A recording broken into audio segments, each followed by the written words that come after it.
দেখছেন কলকাতা টিভি, আপনাদের সঙ্গে আমি অর্পিতা। শুরু করছি জেলার সারাদিন। আবাসের ঘরের টাকা ঢুকলেও এবার উচ্ছেদের নোটিশ রাজ্যের সেচ দফতরের, আর তাতেই ঘুম উড়েছে পূর্ব বর্ধমানের মেমারির 1 নম্বর ব্লকের নীলকুঠি ক্যানেল বাঁধ এলাকার বাসিন্দাদের।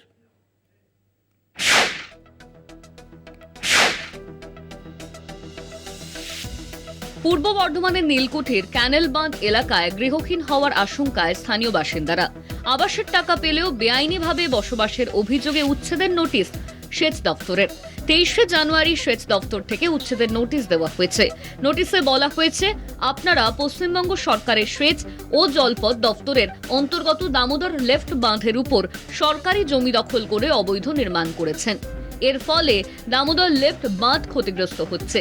তাই আপনাদের 15 দিনের মধ্যে নিজেদের অবৈধ নির্মাণ সরিয়ে ফেলার নির্দেশ দেওয়া হচ্ছে, না হলে আপনাদের বিরুদ্ধে রাজ্য সরকারি আইন অনুযায়ী ব্যবস্থা নেবে। ব্লক প্রশাসন সূত্রে খবর, নীলকুঠি ক্যানেল বাঁধ এলাকায় 70 জন উপভোক্তার আবাসের তালিকায় নাম আছে। ইতিমধ্যেই প্রথম কিস্তির টাকাও ঢুকেছে উপভোক্তাদের ব্যাংকে। এই 70 জনের মধ্যে বেশ কয়েকজন উপভোক্তা অবৈধ নির্মাণ সরিয়ে নেওয়ার নোটিশ পেয়েছেন, আর তাতেই আতঙ্কিত স্থানীয় বাসিন্দারা।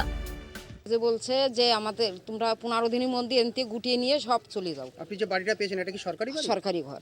সরকারি ঘর এটা? হ্যাঁ। আচ্ছা, দিয়ে তারপর কি বলছে এখন তাহলে? এখন আমরা কোথায় যাব? আচ্ছা, আমরা সরকারি ট্যাক্স কাটি, কোথায় যাব? আমাদের এই 40 বছর ধরে বসবাস করছি। আমাদের এতদিন কোনো দিন এখনো কিছু জানায়নি। হঠাৎ এই যে নোটিশ দিয়ে গেছে, আমরা এখন কি করব? আমাদের সরকার থেকেই ঘর দিয়েছে, সেই ঘরে বসবাস করছি। আমাদের কোনো ইনকামও নেই বাড়তি, আমরা দিন আনি দিন খাই। আমরা এখন কোথায় যাব, কি করব? আবাস যোজনার প্রথম কিস্তির টাকা পেয়ে অনেকেই মাটির ঘর ভেঙে পাকা বাড়ির কাজ শুরু করেন, কিন্তু এখন সরকারি নোটিশ দিয়ে উচ্ছেদের কথা বলা হচ্ছে। এই পরিস্থিতিতে স্থানীয় বাসিন্দাদের পাশে দাঁড়িয়েছেন গ্রাম পঞ্চায়েতের উপপ্রধান। প্রথমে ইন্দিরা গান্ধী আবাস যোজনা ছিল নাম, ইন্দিরা গান্ধী আবাস যোজনায় ঘর পেয়েছে এখানে কিছু বাড়ি। তারপরে প্রধানমন্ত্রী আবাস যোজনা এলো, প্রধানমন্ত্রী আবাস যোজনায় ম্যাক্সিমাম ঘরটা পেয়ে গেছে। এখন আবার বাংলার বাড়ি যেটুকু বাদ ছিল তার মধ্যে যারা এখনও যাদের ঘর দিতে পারেনি তাদের কিন্তু বাংলা আবাস যোজনায় এবার তাদের নাম এসছে বা টাকাও ঢুকে গেছে বা বাড়ির কাজও তারা শুরু করেছে। এই আতঙ্কে এখন তারা কাজ বন্ধ করে দিয়েছে। এখন প্রশ্ন হলো, সরকারি জায়গা জবরদখলকারীরা কিভাবে আবাসের তালিকায় ঠাঁই পেলেন? সরকারি নির্দেশিকা অনুযায়ী নিজের নামে জায়গা থাকতে হবে, তার জন্য দলিল ও পর্চা থাকা আবশ্যক। কিন্তু সেচ দপ্তরের জায়গা দখল করে অবৈধভাবে বসবাসকারীদের নাম কিভাবে আবাসের তালিকায় উঠল, সেই নিয়ে উঠছে প্রশ্ন। পূর্ব বর্ধমান থেকে চন্দন সেনগুপ্তর রিপোর্ট, কলকাতা টিভি।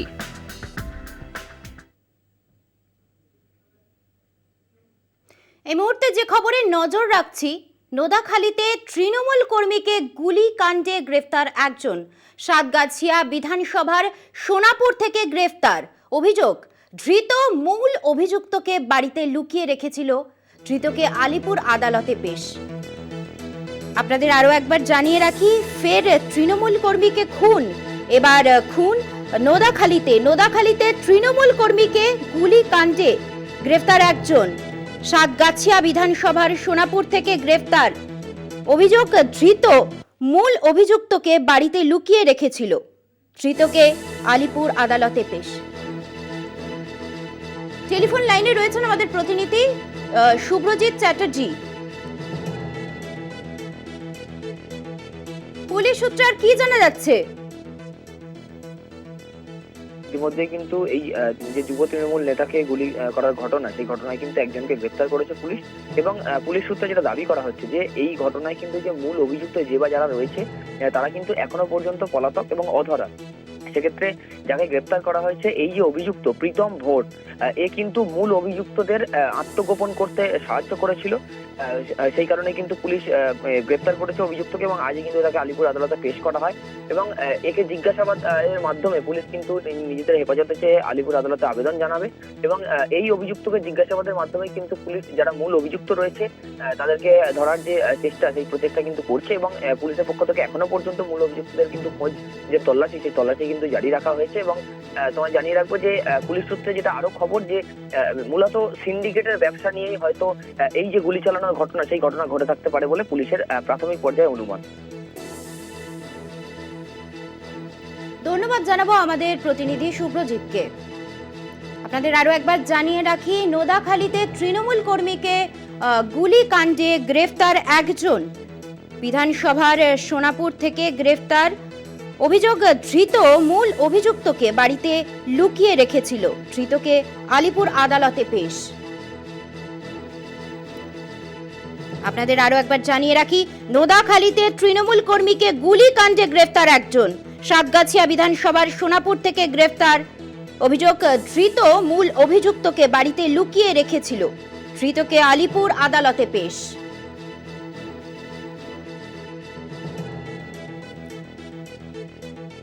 আবারও তৃণমূল কর্মীকে খুন। এবার ঘটনা ঘটেছে নোদাখালীতে। নোদাখালীতে তৃণমূল কর্মীকে গুলিকাণ্ডে গ্রেফতার একজন। সাতগাছিয়া বিধানসভার সোনাপুর থেকে গ্রেফতার। অভিযোগ, ধৃত মূল অভিযুক্তকে বাড়িতে লুকিয়ে রেখেছিল। ধৃতকে আলিপুর আদালতে পেশ।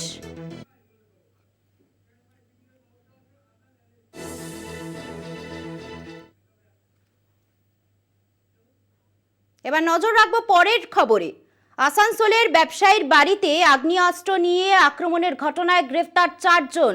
উদ্ধার একটি আগ্নেয়াস্ত্র, 2টি বাইক ও একটি গাড়ি। গ্রেফতার যুবকদের নাম অখিলেশ সাদ্দাম, রঘুনাথ কর্মকার ও তবরেজ খান। সূত্রের খবর, ঘটনায় যুক্ত থাকতে পারে আরো কয়েকজন।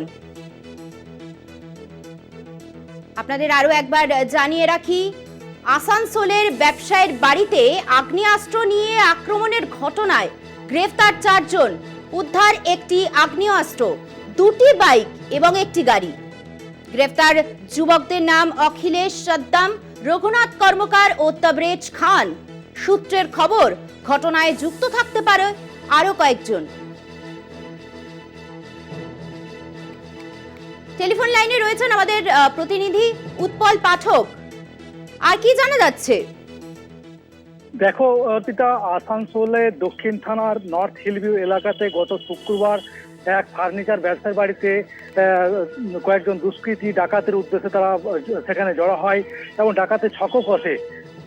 ঘটনাস্থলে যে বাড়ির মালিক এবং তার কেয়ারটেকারের তৎপরতায় সে ডাকাতি ব্যর্থ হয়।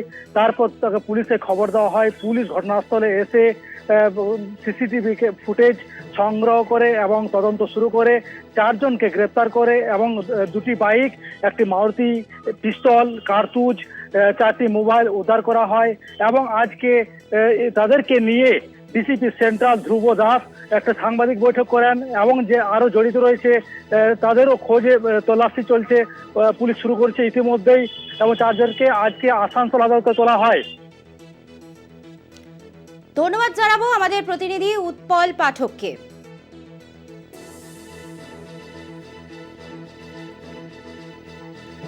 আপনাদের আরো একবার জানিয়ে রাখি, আসানসোলের ব্যবসায়ীর বাড়িতে আগ্নেয়াস্ত্র নিয়ে আক্রমণের ঘটনায় গ্রেফতার 4 জন। উদ্ধার হয়েছে একটি আগ্নেয়াস্ত্র, 2টি বাইক ও একটি গাড়ি। গ্রেফতার যুবকদের নাম অখিলেশ সাদ্দাম, রঘুনাথ কর্মকার ও তবরেজ খান। সূত্রের খবর, ঘটনায় যুক্ত থাকতে পারে আরো কয়েকজন। আসানসোলের একজন ব্যবসায়ীর বাড়ি থেকেই উদ্ধার হয়েছে একটি আগ্নেয়াস্ত্র, 2টি বাইক এবং একটি গাড়ি।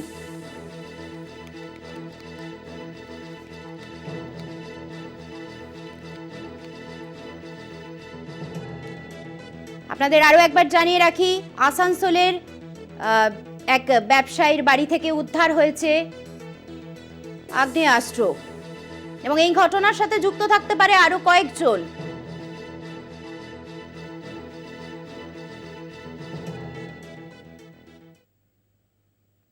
এরপর যে খবরে নজর রাখছি, বাইক চালককে পিটিয়ে মারার অভিযোগে রাজ্য সড়ক অবরোধ।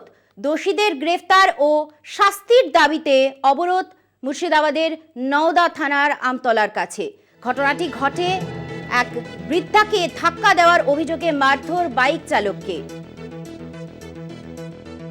আপনাদের আরো একবার জানিয়ে রাখি, বাইক চালককে পিটিয়ে মারার অভিযোগে রাজ্য সড়ক অবরোধ। দোষীদের গ্রেফতার ও শাস্তির দাবিতে অবরোধ। মুর্শিদাবাদের নওদা থানার আমতলার কাছে ঘটনাটি ঘটে। এক বৃদ্ধাকে ধাক্কা দেওয়ার অভিযোগে মারধর বাইক চালককে। আপনাদের আরো একবার জানিয়ে রাখি, বাইক চালককে পিটিয়ে মারার অভিযোগে রাজ্য সড়ক অবরোধ। দোষীদের গ্রেফতার ও শাস্তির দাবিতে অবরোধ মুর্শিদাবাদের নওদা থানার আমতলার কাছে। টেলিফোন লাইনে রয়েছেন আমাদের প্রতিনিধি কল্যাণ চন্দ্র। এই ঘটনার বিষয়ে আর কি জানা যাচ্ছে? যে পরিবারের লোক যারা, তাদের দাবি একটাই যে পথ দুর্ঘটনায় বৃদ্ধ আহতের পরে কেন বাইক চালক সাইন থেকে পিছিয়ে মারা হলো তারা তদন্ত চান। এবং এই ঘটনায় আজকে সকাল থেকে বিক্ষোভ শুরু হয় সপ্তনগর এলাকায়, এবং সেখানে রাস্তা অবরোধ করে তার জ্বালিয়ে বিক্ষোভ দেখায় এলাকার মানুষ, পাশাপাশি নিহত পরিবারের লোকজন। তাদের বক্তব্য যে গতকাল রাত্রেবেলায় যখন দুটি গাড়িতে মোটর বাইকে করে 6 জন যুবক যাচ্ছিল, অস্থায়ী এক ব্যক্তি আহত হয়েছেন এবং তারপরে কিন্তু সাইন থেকে ব্যাপক মারধর করা হয় এবং সেখানে তার মৃত্যু হয়। যার ফলে তারা অভিযুক্তদের শাস্তি দাবি তুলেছেন এবং যারা অভিযুক্ত তাদের অভিযোগকে গ্রেপ্তার করতে হবে এই দাবিতে যারা আন্দোলন তারা পথ অবরোধ করেছিলেন। যদিও পুলিশ আশ্বাস দিয়েছে যে এই ঘটনা যদি সত্যি অভিযুক্ত হয়ে থাকে এবং সেই ঘটনা যদি তাদের দাবি অনুযায়ী ঘটনা যদি সত্যি হয়ে থাকে তাহলে অভিযুক্তরা শাস্তি অবশ্যই পাবেন। ঘটনার তদন্তে পুলিশ এলাকার 4 জনকে জিজ্ঞাসাবাদ করেছে, তবে এখনো পর্যন্ত পুলিশ সহজে গ্রেপ্তার করতে পারেনি বলে জানা যাচ্ছে। ধন্যবাদ জানাবো আমাদের প্রতিনিধি কল্যাণ চন্দ্রকে।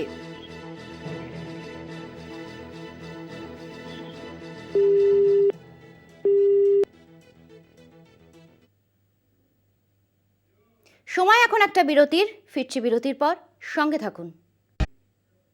আজ ৭৬তম প্রজাতন্ত্র দিবস, জেলায় জেলায় পালিত হচ্ছে সাধারণতন্ত্র দিবস।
জেলার সারাদিন আজ এই পর্যন্তই। দেখতে থাকুন কলকাতা টিভি, রাত দিন 7 দিন।